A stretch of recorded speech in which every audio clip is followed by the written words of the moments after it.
As a Father's Day gift, we have the sage of South Central, Larry Elder, with us in the studio to discuss his a really powerful book called A Lot Like Me, A Father and Son's Journey to Reconciliation. But we will discuss the book at length, but we will also get some political wisdom out of the guy because he is one of the great political commentators. Larry Elder is and has been for a long time one of the best political commentators out there. That is why his show, The Larry Elder Show, is syndicated in over 300 markets. But he is also the best-selling author of such books as The 10 Things You Can't Say in America, which I loved, by the way, Showdown, Confronting Bias, Lies, and the Special Interests That Divide America. But this is a very personal book, A Lot Like Me, A Father and Son's Journey to Reconciliation. Larry, it's good to see you. Thanks so much for having me, Drew. I appreciate it. It's a real pleasure. So, you have been, you're the guy, first of all, it's always strange to see you when we bump into each other. You live in the little radio in my car. I'm always strange as you actually are a real human being. I really am. I have arms, legs. You'd be shocked. It's amazing. It's amazing. 175 pounds and chew juicy fruit. But why did you get off the political topics to write something so personal as A Lot Like Me?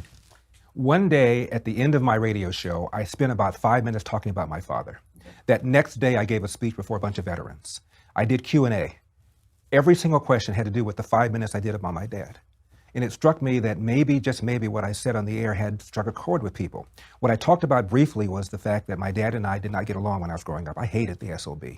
But I thought it was him, not me. I have two brothers. We all felt the same way. Whenever we talked about him, dad's an SOB, dad's an SOB. I couldn't wait till I got big enough and strong enough, Drew, to grow up enough to kick his butt. That's how much I disliked this man. He seemed ill-tempered and not ill-tempered about the same thing. It's one thing if you get mad about A and then you don't do A, but he'd get mad about A and then you do A and he's not mad about it. So you didn't even know what was wrong. I mean, he just seemed, I wondered why I even had kids. If you're going to be this angry and treat them like this, why even have them? That was my attitude towards my father growing up. Unfortunately, he starts a cafe when I'm around 12 years old, so now I have to work for him. Hated working for my dad. He would blow up at the smallest thing. When I was 15 years old, I said to myself, the next time my dad blows up at me, and Drew, we're talking about a little diner now, 18, 19 seats, the grill's right in the middle, so when he yells at me, everybody can see it. Yeah. And I'm 15 years old, it's embarrassing. Yeah. S-words sometimes, like I forgot to do this, I forgot to do that. And in my opinion, I was very efficient. My dad, in my opinion, was just out of control. I would love to tell you that I said to my father, let's sit down, let's see here, pal, we're gonna have it out. I was afraid of him. So I told myself, the next time he yells at me, I'm going to leave. That is rebellion. My dad yelled at me. In fact, the waitress called in sick that day. So it was just my dad and me. The little cafe was full of people. My dad yelled at me. I walked out. Wow. So you're 15, 16? 15 years old. Okay. You just don't do that to my father. He came home. He was furious. He said to me as I lay on my bed, why did you leave? And I said, Dad, I got tired of the way you spoke to me. My dad paid me $10 a day plus tips. He balled up the $10, he threw it at me as I lay on the bed. He walked out of my bedroom. We did not speak to each other for 10 years. And when I say don't speak, I mean nothing. My dad came home late and I was about ready to graduate from high school, so I was able to avoid him. And then I went to college in the East Coast, law school in the Midwest. I got a job with a big law firm in Ohio. So for 25 years, basically, I avoided the guy. When I would come home to visit my parents, I'd just make sure he was never around. And we just didn't speak for 10 years. Now I'm 25 years old. I should be living large. I just passed the California bar, the Ohio bar. I got a job with a major law firm right now. The salary for somebody at a firm like that at 25 years old is about $150,000. I should be living large and living big. I can't sleep. I'm having difficulty, and it's about my father. I know it's about my father. Not that I ever thought we'd be friends, but I thought we should at least clear the air. So I called my secretary. I said, cancel all my appointments. I'm going to LA. I didn't want my dad to know I was coming. I didn't want him to prepare for this confrontation, which I thought would last 5 or 10 minutes. I walk into the cafe. I had 2 big bags. My dad was shocked to see me. And he said, should I put your bags in the back? I said, no, Dad, I'm only going to be here for 5 or 10 minutes. I want to tell you something. Because you were going to tell him off. I'm going to tell him off, and he'd tell me off, and I thought it would last about 5 or 10 minutes. At least we clear the air, I'd be able to sleep. Uh-huh. My dad came out, and I told myself before he sat down, Larry, don't tee off on him. Just give him the highlights of the things he's done to you, said to you that's bothered you. Don't tee off on him. He sat down, and I teed off on him. I spoke almost 20 minutes nonstop. You can see how I can go. And my dad, Drew, just took it. I talked about every whipping, every spanking, everything he just took it. Every now and then he'd lean over, pour some more coffee. He just took it. And finally, I was out of ammo, had nothing else to say. I was spent. And my dad looked up and said, is that it? You didn't speak to me for 10 years because of that? He said, let me tell you about my father. And for the first time, I saw my dad cry. I did not think he had the ability to summon tears. My dad told me about his father, Elder. Turns out Elder is not his biological father. I didn't know that. He was in his life about 4 years. He was an alcoholic who was physically abusive to him and to his mom. My dad came home at the age of 13 years old. This time had a fight with his mom's then boyfriend. She had a series of boyfriends, each one more irresponsible than the one before. She didn't really work. They would skip rent all the time. So they stayed in some room, and my dad was quarreling with his mom's then boyfriend. She sides with the boyfriend, throws my father out of the house, never to return. 13-year-old black boy, Jim Crow South, Athens, Georgia, at the beginning of the Great Depression. I defy you to find somebody who had a hand dealt like that. My father walks down the road, takes any job he can get. Ultimately, he became a Pullman porter for the trains. They were the largest private employer in those days. And my dad's black boy from the South was able to travel all around the country, which is eye-opening for him. And he came to California once on a run, and the weather was nice, and people seemed less racist, more friendly.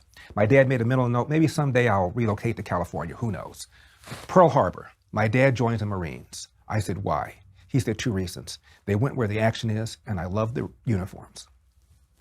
My dad was stationed in Guam. He was a staff sergeant in charge of cooking. Comes back to Chattanooga after the war, where he had met and married my mom, to get him a job as a short order cook, which is what he always wanted to do. He always wanted to cook. He went to restaurant after restaurant after restaurant, and he was told, we don't hire N-words. He went to an unemployment office. The lady said, you went through the wrong door. My dad goes out to the hall, sees colored only, goes to that door, to the very same lady who sent him out. Goes home to my mom, said, this is BS. I'm going to California. I'm going to get me a job as a short order cook. Comes out to California, walks around for 2 days. I'm sorry, you have no references. I'm sorry, you have no references. My dad said, I'll work for free, just give me a reference. I'm sorry, you can't do that. You have no references. They treated him the same way out here as they did in Tennessee, a little more polite about it. Polite, yeah. Went to an unemployment office, one door this time. A lady said, we have nothing. My dad said, what time do you open? She said, 8:30. What time do you close? 5. I'll be here at 8:30. I'll be here at 5. First thing you have, I'll take. My dad sat in the chair for a day and a half. Lady says, I have something. I don't know that you want it. My dad said, I'm sure I'll want it. What is it? She said, you'll be cleaning toilets for Nabisco Bread. My dad took that job for 10 years, took a second job with a bread company called Barbara Ann Bread, also cleaning toilets, went to night school at night, a couple of nights a week to get his GED, and cooked for our family on the weekends to make more money. The man never slept, which was why, Drew, he was so cranky and tired all the time. You go day after day, week after week, month after month, year after year with virtually no sleep, and you come home and a house full of 3 rambunctious boys, how are you going to feel? 8-hour conversation. He's telling me about his life, and he's getting bigger and bigger and bigger, and I'm getting smaller and smaller and smaller. At the end of it, I said, Dad, I am so sorry. And my father said, don't be. You just didn't know. But please follow the advice I've always given you and your brothers. Hard work wins. You get out of life what you put into it. You cannot control the outcome, but Larry, you are 100% in control of the effort. Before you bitch, moan, and whine about what somebody did to you, go to the nearest mirror, look at it and say, what could I have done to change the outcome? And finally, he said, no matter how good you are, how hard you work, bad crap will happen. How you respond to those bad things will tell your mom and me whether or not we raised a man. So the book is called A Lot Like Me, because at the end of this 8-hour conversation, I realized this guy was a lot like me. We talked about how we much don't really care to go to parties. We talked about personal habits, likes, dislikes, and they were almost identical. And I wrote the book because 40% of kids are raised now without fathers. 40%. In the black community, it's 73%. 25% of white kids are raised without fathers. Half of the Hispanic kids are raised without fathers. It is the #1 social problem in this country. And I didn't say it, Obama said a kid raised without a father is 5 times more likely to be poor, 9 times more likely to drop out of school, 20 times more likely to end up in jail. It is far and away our biggest social problem. But it's not a death sentence. My father's life shows you that. And my father's attitude was, you have an obligation to pick up the cards and play them to the best of your ability. That is your duty. That is your obligation. And if you do that, he says, people will help you. If anybody had a reason to be angry at the white man, pick up a gun and go after people, it's people like my dad, that whole generation, but they didn't. They worked hard. They progressed. They recognized that things are a lot better right now. My father, before he died, told me he cannot believe how profoundly different the country is. So I'm encouraging people to recognize we are blessed to be born in America. And if you have a mom and a dad in your house, you are doubly blessed. And if you don't, though, it's not a death sentence. You still have an obligation to pick up the cards and play them to the best of your ability. And in America, you can do that. You know, that is an amazing story. It is an amazing story. It's amazing that you had the inner fortitude, the manliness to accept what you were hearing. When you went in there to take his head off, and then you heard that story and you thought, oh, I got it, my life wrong. I got my whole life. That's amazing. That is an amazing quality. Now, all I hear is I hear people, you know, I hear the victimhood. I go around and talk to colleges, I'm sure you do too, and I hear that they are very committed, all of them, to feeling oppressed. As you say, your father could have felt oppressed. I'm sure there are times in your life when you could have felt oppressed. How do you deal with it? You know, Drew, it's a lie. People talk about how Trump lies all the time. And Trump says this about crowd sizes and stuff like that. The left lies profoundly about serious things that affect the course of this country. It is the lie that women make less money than men make for doing exactly the same work. Otherwise, any self-respecting employer, male or female, would fire all the men, hire women, and pocket the difference. It's a lie. It is a lie that racism remains a major problem in America. And to foster that lie causes police officers to back up, become less passive for fear of being called racist, and as a result, crime has gotten worse in places like Baltimore and St. Louis. It's a lie to tell people these kinds of things. It's damaging people. It's hurting people. The teachers union does not want parents to have the option to take their kid out of an underperforming bad school. That's the kind of stuff we ought to be talking about. I went to Crenshaw High School. That's the school around which that movie Boys in the Hood was made. Yeah. Only 3%, Drew, of kids at the school today can do math at grade level. Now, it's also a Crip school, meaning the Crips have adopted the school, which is why Ice-T told me he wanted to go there. If you're across the street from that school, you are mandated to send your kid to a school that's a Crip school where only 3% of kids can do math at grade level. Republicans want to give you an option. Democrats don't. And you pull the lever for the Democratic Party. Beam me up, Scotty. Listen, I cannot let you go. First, again, the book, A Lot Like Me, incredible story. A Lot Like Me, A Father and Son's Journey to Reconciliation. Great gift for Father's Day. That's right. I cannot let you go without asking you at least one political question because I'm already almost out of time. Okay. But give me a take on Trump. You know, all I hear, I mean, we played a clip the other day, a montage of people calling him racist. Right. What do you think? I'm beyond pleased. You're beyond pleased? Beyond pleased. Better than I ever thought he would do. I'm not happy with some of the protectionist stuff that he's doing, but I think it's a negotiating ploy. I don't think he's going to keep them up. Hopefully, it'll cause our allies to drop their tariffs against us as well. We have tariffs also that we use. We protect milk and sugar. Let's everybody who are allies drop all of our tariffs. That's probably my only quarrel with him. Outside of that, what the left has underestimated when they talk about him having a cult of personality. I hear that this morning. I heard it on CNN. Bob Corker said, there's almost a cult.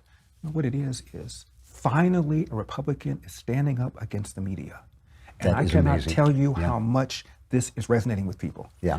You know, the New York Times hasn't endorsed a Republican president since 1956. The Washington Post has never endorsed a Republican president. Only 7% of people in the media, according to a Pew Research, defines themselves as Republican. 93% call themselves something else. We are overwhelmingly left-wing in the media, and every idea that Republicans have gets smashed. Every Republican president in my lifetime has been called a bigot. Ronald Reagan was called one. Maxine Waters called George Herbert Walker Bush, the good Bush, a racist.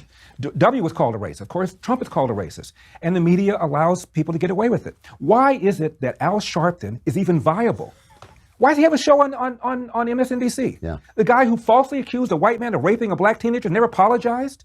They got him on tape, an FBI tape, talking about a cocaine deal. He owes $5 million in taxes. He referred to the black mayor of New York as an N-word whore. I mean, it blows me away. Yeah. Where are the media on that? Why is Farrakhan enjoying a good relationship with so many members of the Black Congressional Caucus? There's a picture of Farrakhan with Obama. Why aren't the media calling these Democrats out for embracing this bigot as they would if a white guy embraced David Duke? Yeah. I don't get it. So Donald Trump is raising these double standards, calling them out. For the first time, a president really has done that in a gutsy way, and he's using Twitter and Facebook. He's got add up all of his Twitter, Facebook fans. He's got more following than the New York Times and Washington Post put together, and he's using that power. And hallelujah. Larry Elder, you can see why he's one of my favorite political commentators. If you've never heard him, you should find the Larry Elder Show, but also get A Lot Like Me, a father and son's journey to reconciliation. Larry, it's great to see you, and thank you so much for coming on. I hope you'll come back. Anytime, Drew. Thank you for having me. Thanks a lot. You got it. See you soon. You got it.